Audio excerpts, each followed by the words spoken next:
He's got me walking that grief one. Going slow mo. He's got me talking that grief tongue. Going slow mo. He's got me clocking the It's the Miami Night Show.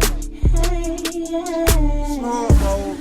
He's got me walking that grief one. Going slow mo. He's got me talking that grief tongue. Going slow mo. He's got me clocking the What up, Tribe? It's Miami Night Show, Master Grief Coach. Welcome to the Miami Night Show. You got me walking that grief walk. It's time for Grief Talk, y'all. I talk about things you think about. It's Miami Night Show, Master Grief Coach. Tonjula Mason-Shelby is a daughter, wife, aunt, friend to many from the Jackson, Mississippi area. Sadly, on April 12, 2017, she was robbed of being a mother to her only child, 25-year-old Kimondra Mason. Most of her life is centered on her family, and the other portion is focused on being a nurse, for which she has enjoyed over the past 20 years. Since her son's murder, Tonjula has connected with several grassroots organizations focused on gun violence awareness prevention. Tonjula states, "This affords me the opportunity to keep Kimondra's name present while speaking against irresponsible gun use. Her affiliation to bring awareness to the public health crisis is her advocacy work through Moms Demand Action and Everytown for gun safety. She is also a member of the Mississippi Everytown Survivor Network, successfully completing the 2020 Fellowship Training Program. As an engagement representative, this gives her a sense of pride to speak out against the senselessness of gun usage in America." Let's welcome her. And welcome back, Grief Nation listeners. Today, we have a very special guest, a mother of the Everytown Survivor Network story sharing series. I'm here to talk about her amazing son. Hello, Tonjula. How are you today? Thank you so much for coming on the show. How are you? I'm blessed. Thank you for having me on the show. How are you? I'm doing good, doing good. Glad to always connect with my fellow sisters, of course.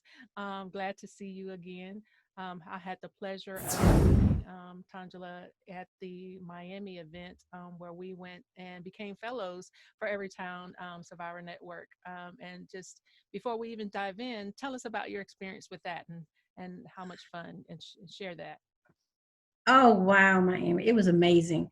I was so elated to have the opportunity to be, first of all, elected to be a survivor. And once I got there, the experience was like it was like once in a lifetime. The teachers there, they were so instrumental in guiding us on how to share our story, making us feel comfortable that, our grief is our grief, and we can, if we need to cry or however we need to exhibit or share that with whomever's listening, that it's okay. It's really okay. It was nice. It was so nice. I thought so too. We had a good time together. We did. So tell us about your journey of first becoming a survivor mom of a murdered child, and what happened, and just that day, what happened? Oh, wow, Miami. To begin, which anyone can imagine, it was the most horrific, terrifying, and numbing day. It was, it's never predicted. You don't foresee it coming. So it was a regular day. The night had came. It was about 9:30 at night. My son and I was, texting back and forth, and his the young lady that he was dating at the time, she called me and she told me that he had been shot. And, first I was like, did I hear her correctly? And so she was just so hysterical. So I told her, I'll tell you what, why don't you call me back when you have more information? Because it was not conclusive. It's like she had heard it and then she had phoned me. And me being a nurse for over 20 plus years, I said, if this is true, within the next, 20 to 30 minutes, we should have more information, be as it may, ambulance service, hospital, or, like I said, someone will have more concrete information for me. And that's exactly what happened. She phoned me back at 10:07 p.m. on April 12th, 2017. And she told me that my baby had been shot and that he was, every time I tell this, it makes me cry, that he was alone in a ditch. I just screamed. It was the most horrific, scream ever expelled from my body. So, my husband and I, we got en route to where we were informed he was. And when we got there, all you saw was just lights, the police lights and, the taping off of the area. We were not, permitted to go to the actual crime scene site. And it had been confirmed, they asked me a couple questions to identify him, and I gave him some very pertinent markings that Kimondra had. He had, like, on his chest, he had a Bible verse on his chest, and they confirmed it, and the journey started. It started in me trying to just live, exist, and breathe, knowing that my only child was deceased. It was something that, it was like a dream. And to be honest with you, it's still like a dream. I often think, is this my reality? It cannot be my reality, but it is my reality. I asked the Lord that night, well, not that night, within that week's time, as we were preparing for his memorial services, not to let me lose myself. Because, like I said, I am a nurse, and I've seen individuals, once they lost someone that's so significant to them, everything changes. And that's something I did not want. And I vowed from that day that I would do whatever I can to fight for justice, as well as be very proactive against gun violence. So the opportunity has come to where I've become a member of, Everytown, and it has helped me, as give me outlets to share my story, as well as to be an active participant in trying to change. I don't think we would ever stop, but I think we definitely can reduce the numbers. We can require and demand people to be more responsible as they are in possession of guns. Every day you wake up praying that, okay, Lord, let this be a day that I can, exist and do what I need to do in order to keep living. Because, although Kimondra is gone, I still have to go on. I mean, I still have to perform my job. I still have to interact with individuals. When you lose someone, unexpectedly, for sure, in my opinion, you don't just lose that individual. Everything about your life changed. Every thought, it challenges your Christianity. It makes you, be on your knees more often. For myself, I mean, I am a Christian. I felt like I lost my purpose. Because when you become a mother, everything you do is for that child. And when he transitioned from this earth and he was taken from me, I said, what do I do now?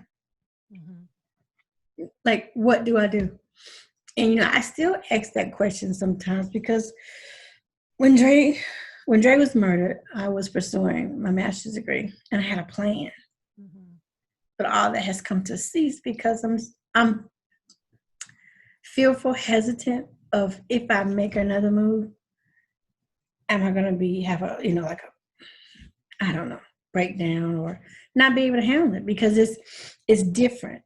Mm-hmm. I'm already dealing with different. And so I just, I'm doing the best that I can.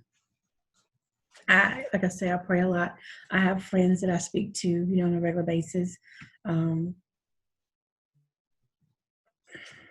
It's hard.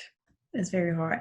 Oftentimes you see a mother, or I don't want to just say a mother, but for me, you see a mother who's lost a son or child. They're smiling, but they're crying behind that smile. Yeah. Their tears falling daily and hourly because of this. Yeah, I'm so sorry to hear what you've had to go through, what you continue to go through.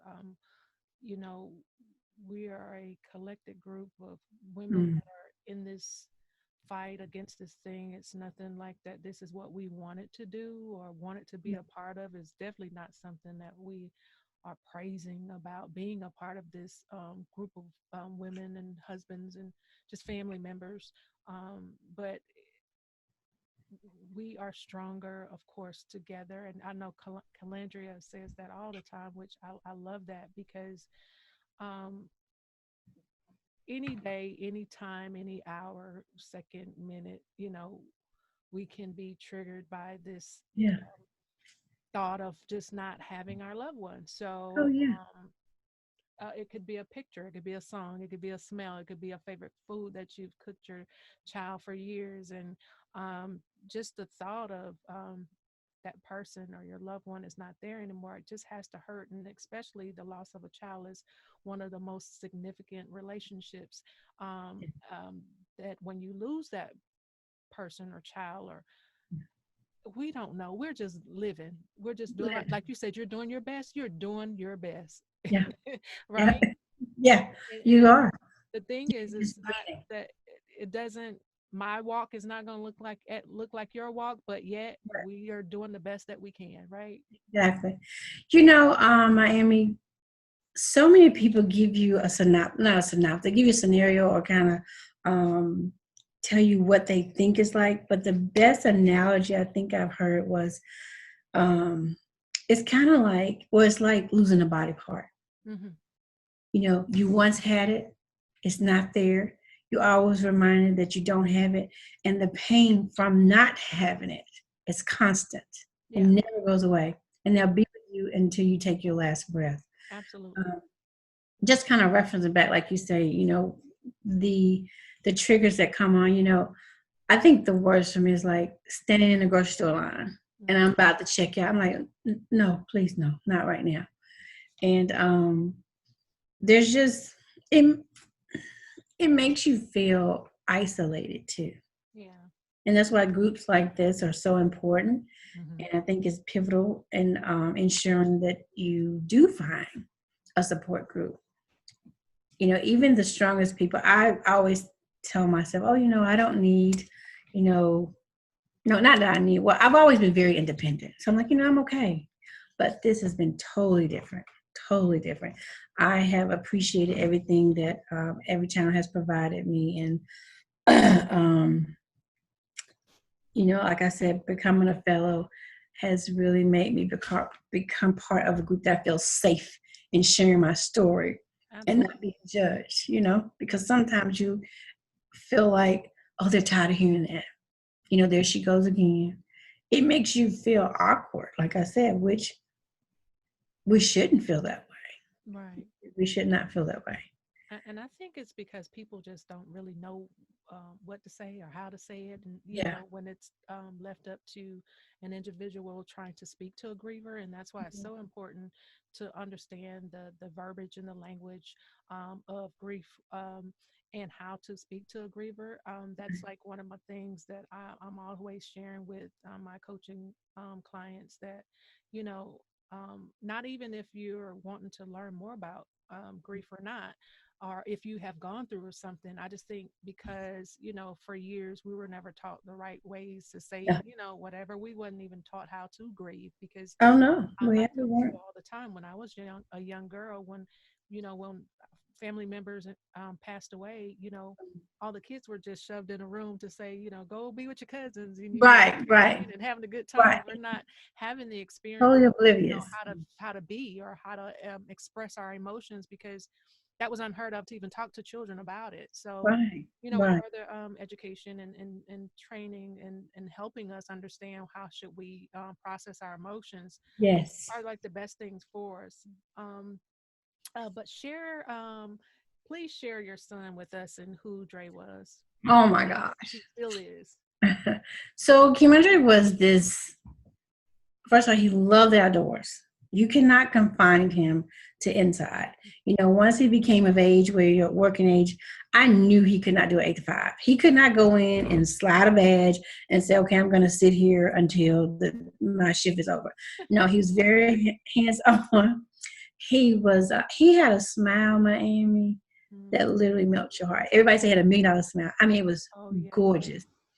And just to let you know, I had to pay for that smile with his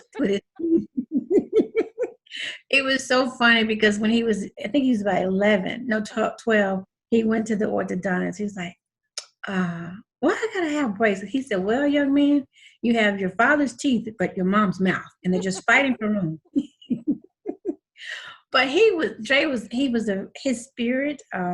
He was a gentle spirit. Now he knew how to defend himself, but he had a very forgiving heart. He was our he was a caregiver for my parents. Mm. He was our maintenance person. He was our gopher. We lost so much when we lost Kimondra. He never met a stranger. It's so funny because he'll have friend girls who had children, and Dre would be keeping the kids. I'm like, Dre, who are these kids? You just can't have these children now. Oh, they had to go to work. He said, I'm gonna watch them. I said, boy, you can't just have a young child over here. He said, Mom, it's okay. He said they need somebody to watch the children. But he had a big heart. He loved children. He loved kids, and they loved him. He had a very special bond with my niece. She's the only child as well. But Jay was, well, like I said, especially being my only child, he was my everything. He literally was. He was my joy.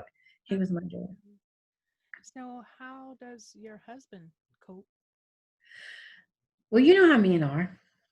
You know, they're definitely very different. Luther doesn't talk much about it. He is actually, that's his stepchild.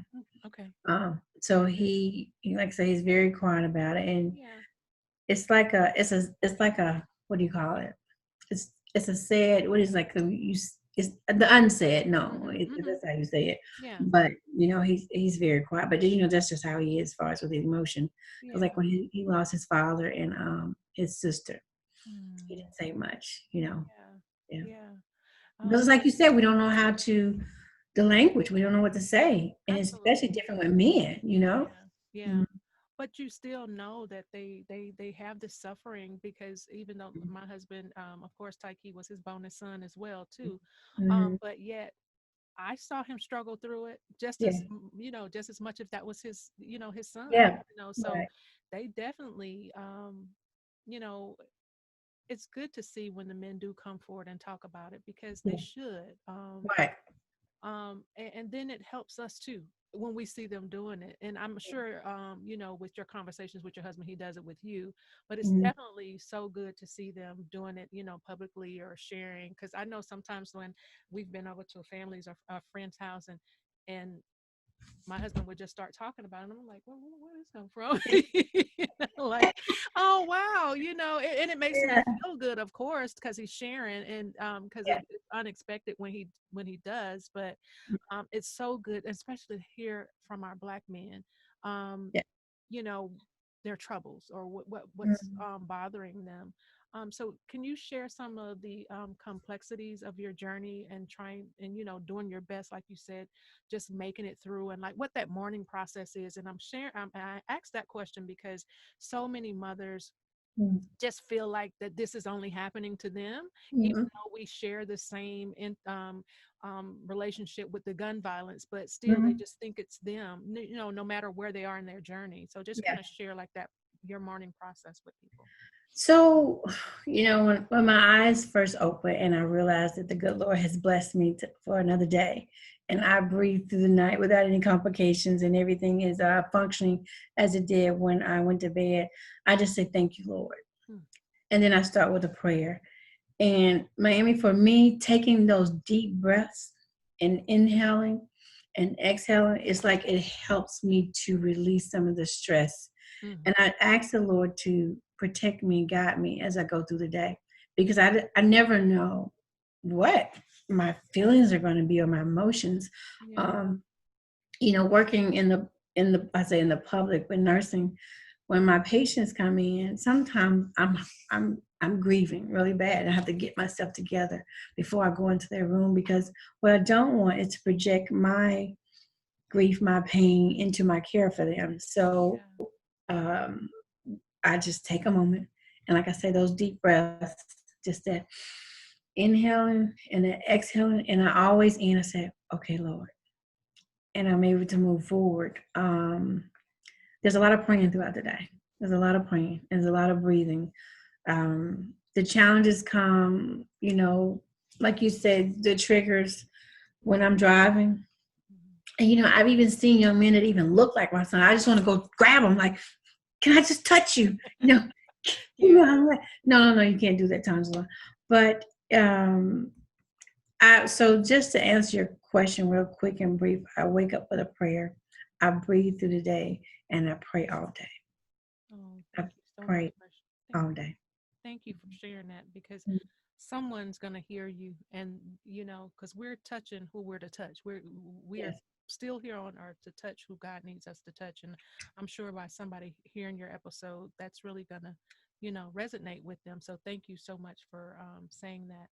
You spoke earlier about gun ownership. Can you please talk about responsible versus non Oh yeah. responsible, and Oh, for sure. what that entails for your advocacy? So what that entails with me, Miami, is that I don't oppose individual being gun owners. I Mhm, mean, I'm a gun owner, mhm, but what I want them to be is responsible when they do become in possession of those guns. Meaning, if you have one, put it up. Don't be careless and have it laying around. I don't think adults should, flash guns in front of children because the curiosity. They want to do what we do. So mhm. you need to have them locked, secured, and not, out in the open so that those young children can gain possession of them. As well, I believe that, if you have someone with mental challenges, they should not be in possession of a gun because their mental judgment is impeded. You can't always guarantee that they're going to make the right decision about something. So, there need to be more regulations on gun owner, individuals getting possessions of gun. And that's what I really like about Everytown. We are fighting not by, we are asking those, demanding those type things be done. We're talking to our politicians, to ensure that, hey, listen, this is what we need and this is what we demand. Because even like, look at all these school shootings, innocent children lives have been taken, and not just children, even the adults. Mhm. I don't think a person's life should be taken at the hand of an irresponsible, individuals because of a gun. I do not, it every time I hear of it, it makes my heart ache. And Mhm. not, what I mean to say, they're in for a long journey. Yeah. They're in for a very long journey. If we do those background checks, you know, some people say, oh, that's not going to help. No, any action step that you take to counteract it, it's going to help. Yeah. It's going to help. It's going to make the person think, in my opinion. Someone, like I said, everyone's not going to be in compliance to it, but I do think it's going to help them to think about it.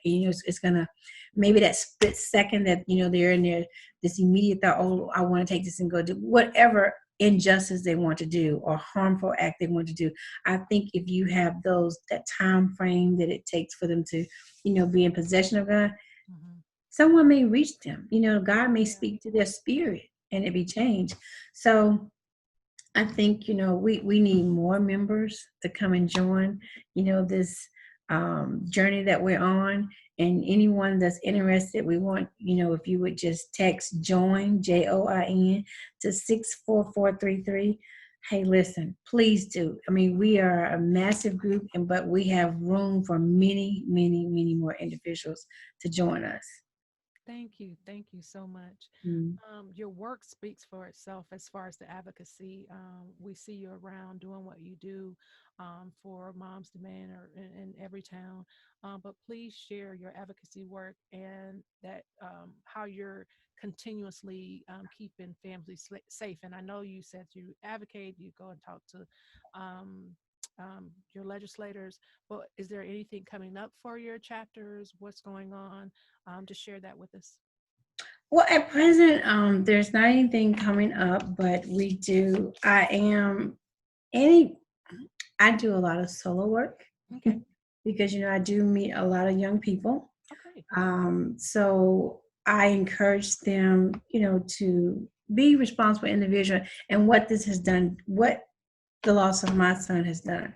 I want them to feel the agony and the loss and the suffering that I endure because of just irresponsibleness. Mm-hmm. My work is like, you're gonna always hear me speak of our Heavenly Father. Yeah. It starts with Him, and because I feel like that's how we're gonna reach the spirit of individuals. Mm-hmm. So we do have groups around our community that are trying to provide services or jobs like for young individuals. So at that time, we're able to grab them and speak upon gun violence and try to lead them in the right direction. So that's part of my work as well. I'm part of a couple groups locally where they, work in the community to engage the young generation, because those are the ones that we need to touch. Social media it's a good thing, but also it's a bad thing for our young people. Yeah. And you're welcome to shout those organizations out that you're supporting if you like. Oh, I have to get my list. It's not on my list, Miami. It's okay. I'm old, Miami. It's okay. It's okay. I just want you to share, Yeah.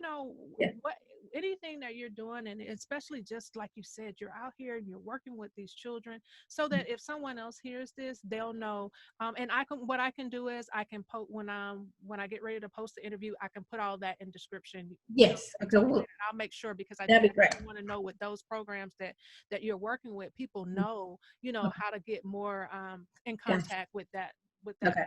that organization. Okay. So That'd be great. let's talk about how people can reach you. Like if you have a website, or if you're on social media. Yes. So should anyone want to reach me, and definitely I would appreciate anyone that hears this podcast, hear me speaking with you, to text honor to 64433, and that will let Everytown know that I have done a talk about our organization and shared my story for our fellowship. So please, again, text honor to 64433. So I'm on, and my Facebook page is it's not, what do you call it? It's not closed. It's not, it's open. Anybody can look at it. I'm transparent. But my name is Tonjula Mason-Shelby on there, because I have a maiden name plus my married name, because your friends know you by Mason. Yeah. And it's hyphenated. It's hyphen Mason-Shelby as well. I have a Twitter page, and you have to forgive me. I told you I'm old, Miami. But No, you're not. I'm aging, but I'm gonna age with grace. But I do have a Twitter page. I'll give you that, and I have a Instagram page. Okay. And it's Tata_Carmel. Don't ask me the history of it. Uh-oh. Yeah. I generated that when I was younger, okay? I'm just gonna say that. That is okay. Yeah. But the Twitter page. Twitter page. Okay. At Tonjula for Dre. So it's pretty Okay. much my name and my son's name together. Okay. Tonjula for Dre. Yeah. Mm-hmm. Okay. For Yeah. Twitter. Okay. Thank you so much for sharing that. Yes. So tell my Grief Nation listeners your favorite quote and why.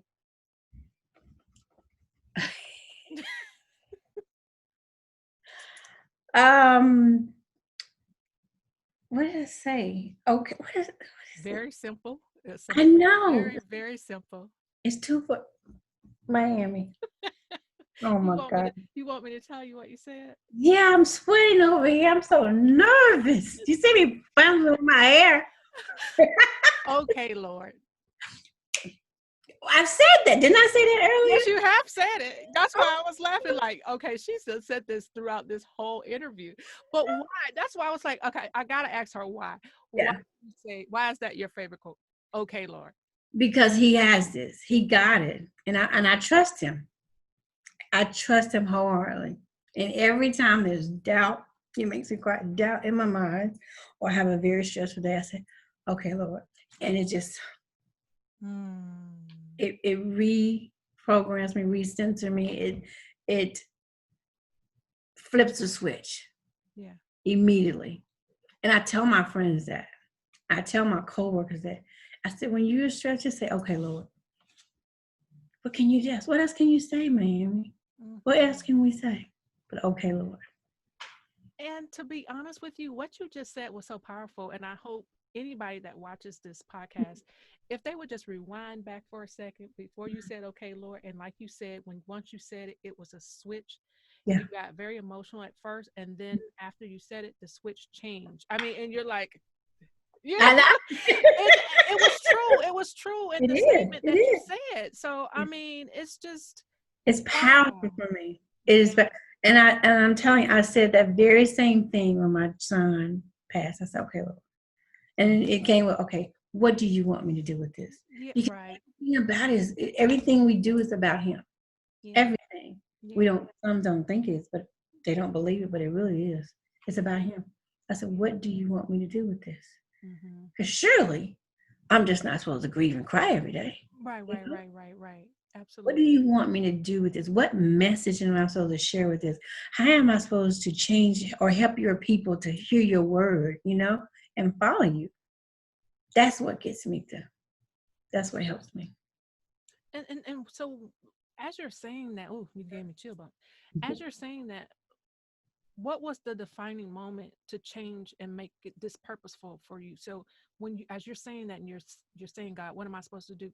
What did you hear, or what happened for you to say, I, okay, I'm going to work with Everytown, or I'm what advocacy? Oh, how did what happened? Well, like I said, when it happened, I do believe everything on this earth happened for a reason, and it's because of an ordinance of what God's plan is, and Mm-hmm. it's up to us to find out what that is. That's what we have to seek and find out. So I kept saying that, and just as the months passed, I was introduced to Moms and Men Action from a really good friend named Erin Shirley. She introduced me to Mary Helen. She's our lead person here in Mississippi, and it just evolved. It Mm-hmm. just evolved from that. And from yourself being affiliated with these organizations, you hear about other groups.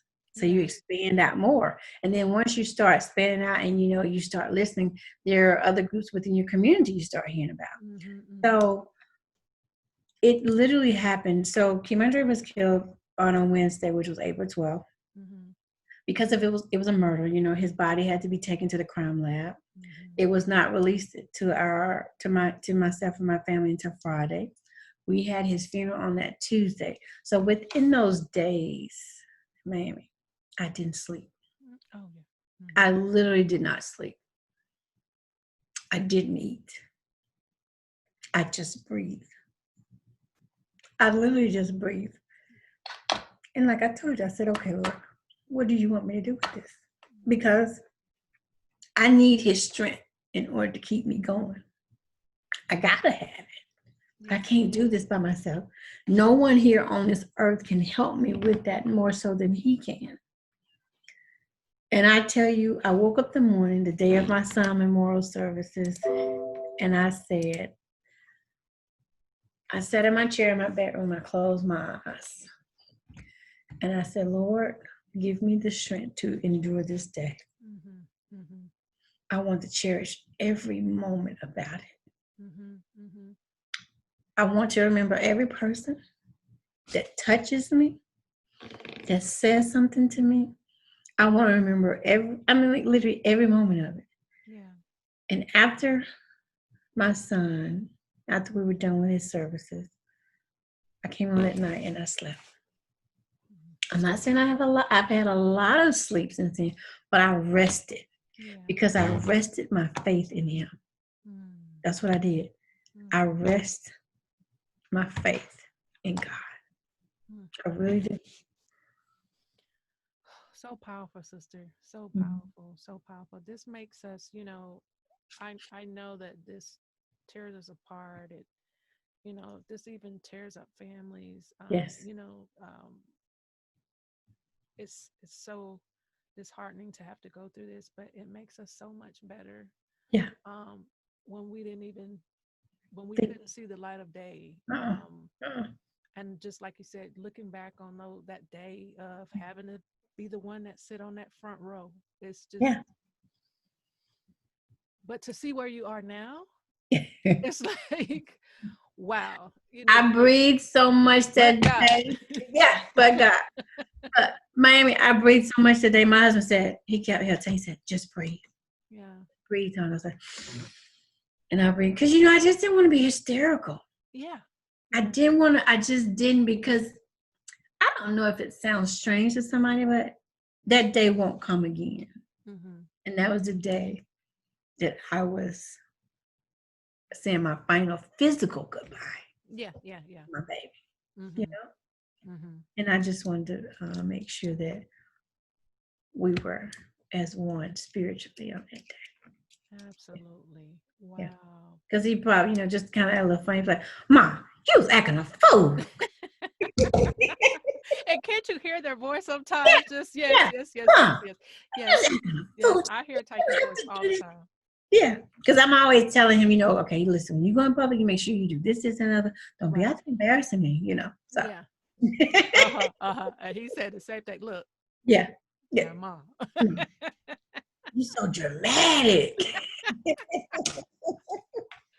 You're so dramatic, Mom. But that's the thing that no one can take from us. No, You no, cannot no. take the memory of how beautiful a life that had so much value to me. That's one thing you can't take away. God promised us that we will live and die. Yes. But he, we are able to keep capture of the spirit. So having that and knowing that no one can take that away from me, I still know that I have something to hold. Oh yeah, it's precious. Dre would I love this about him. I'll be at my mom's house. He'll come behind me unexpectedly and just grab it really, really tight and then kiss me right here behind my ear. Miami, you just don't know. Like it was precious then, but like now to reflect back on it. Yeah. Now let me ask you this question. Do you feel that still sometimes? Yes, I do. Yes. I do.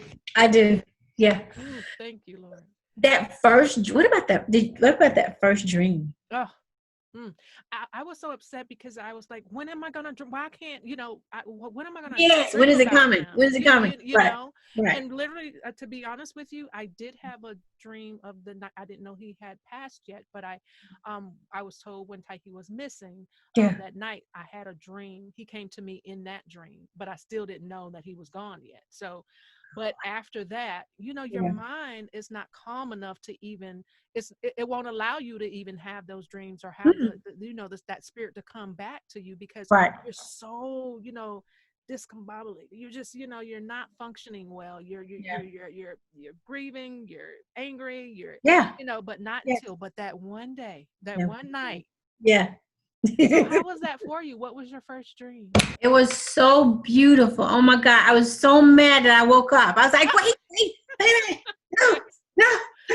Yeah. So let me tell you what happened. So it was the strangest thing because I was going somewhere with the young lady that we never went anywhere together, but I was running up the stairs. I said, wait a minute, let me go put my purse up. Okay, why am I running to put my purse up if I'm going somewhere, right? So I'm running up the stairs.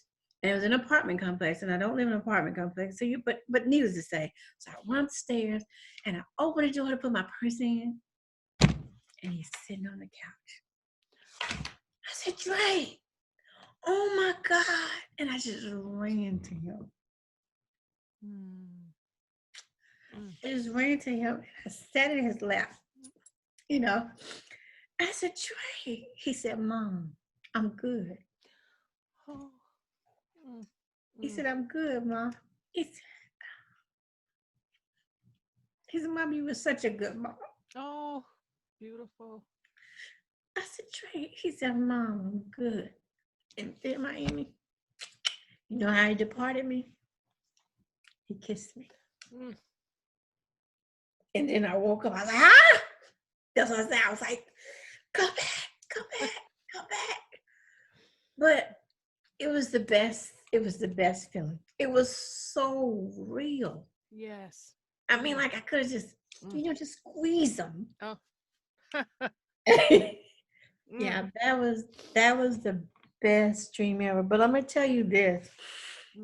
In hindsight, I guess, when you think about it, 3 days before he was killed, Dre and I had the most. We had the longest talk and the most mature conversation that we've ever had. And I was just looking at him. He's like, Mom, you're a really good mother. I said, okay, thanks. It's like, no, Mom. And he grabbed my arm. I was like, what? grab my arm like that. He said, Uh-huh. Mom, look at me. So I looked at him Mm. and we locked eyes. He said, Mom, I'm serious. He said, you're a great mom. I love you. Oh. Kimondra. He said, Mom, I know I've done some things that you were not really happy about. He said, I just want you to know that I'm sorry. I said, Kimondra, let me tell you something. Only thing I've ever wanted you to do was to honor and do what thus says the Lord. Mm-hmm. He said, oh, Mom, God got me. Mm-hmm. I'm good. In Miami, he jumped and leaped like he was a kangaroo girl. I said, look at this boy. He said, Mom, I feel so good, you know? Mm-hmm. And I was like, oh, you know, like it was just a great conversation, you know what I'm saying? Yeah. And then, like I said, it was a Sunday and come that Wednesday. Wow. But as well, so many people shared with me long, in-depth conversations that they never had with Kimondra. And I said, Lord, you know what? You will let him say his goodbyes.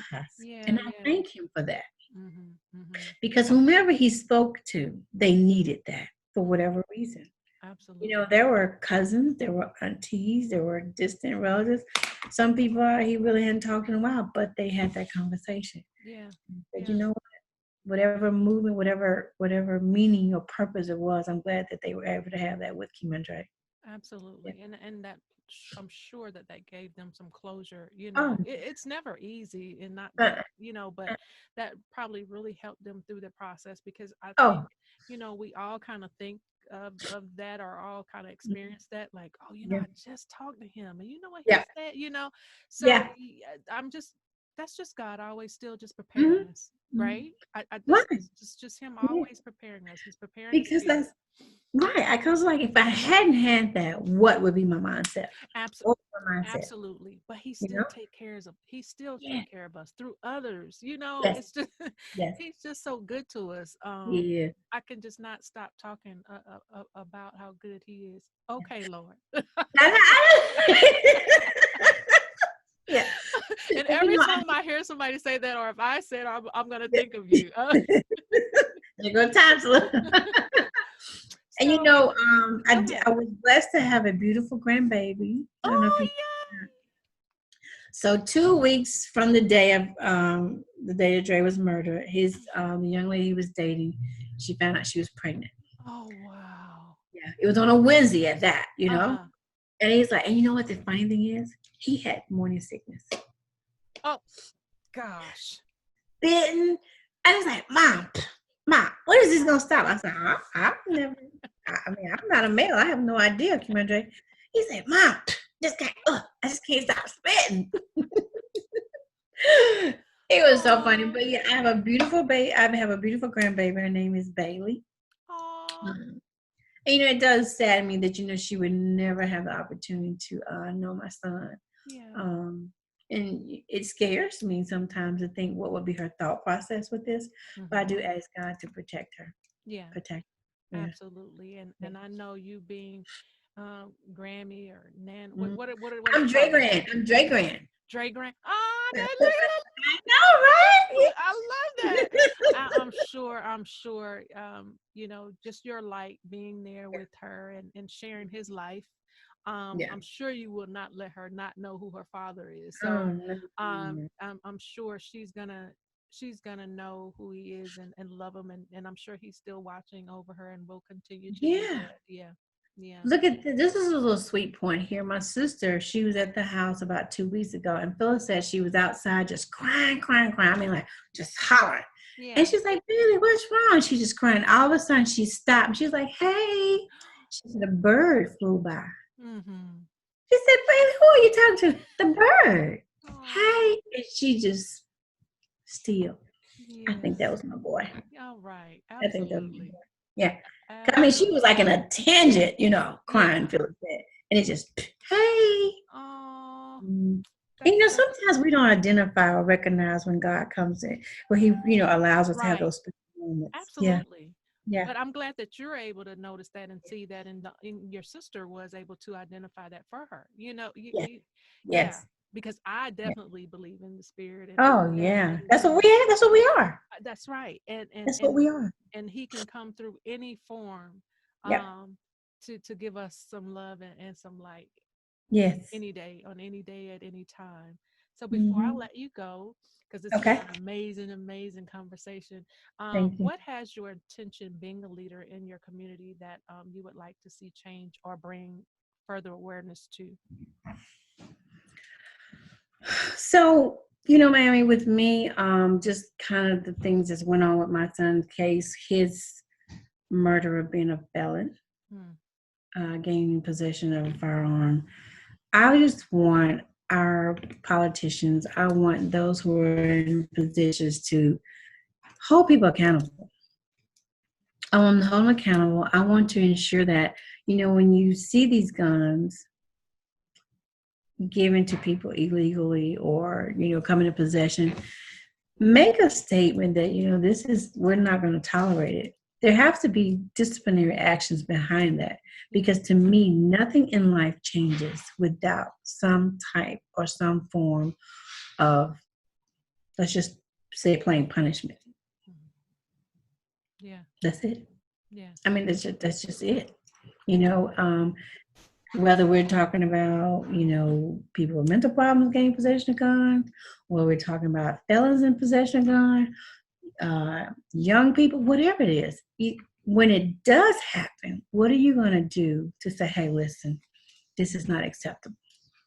Yeah. And I want us to have more laws that are focused on that, to ensure that that change come about, so that we can have something to fall back on to like I said, to try to counteract this gun violence that we're having. It's senseless. Yes. It's absolutely senseless. Absolutely. Yeah.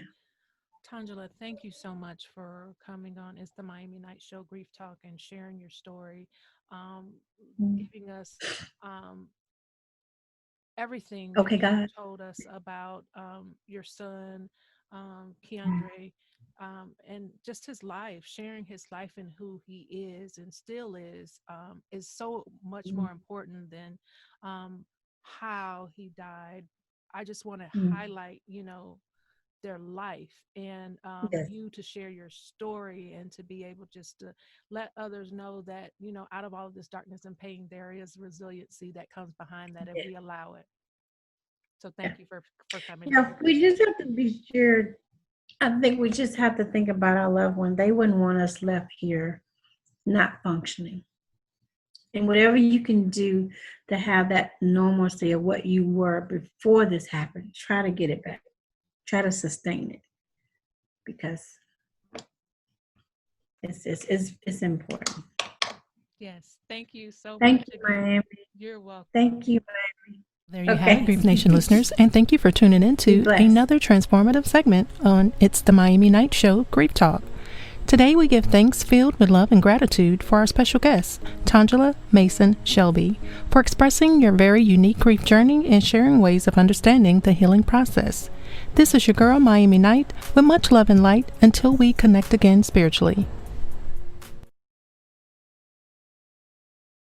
Slow He's mo, got me walking that grief walk. going slow He's mo, got me talking that grief talk. going slow mo, He's got me clocking the It's the Miami Night Show. way. Hey, yeah. slow mo, He's got me walking that grief walk. going slow He's mo, got me talking that grief talk. going slow mo. He's got me clocking the What up, tribe? It's Miami Night, your master grief coach. Welcome to the Miami Night Show. You got me walking that grief walk. It's time for grief talk, y'all.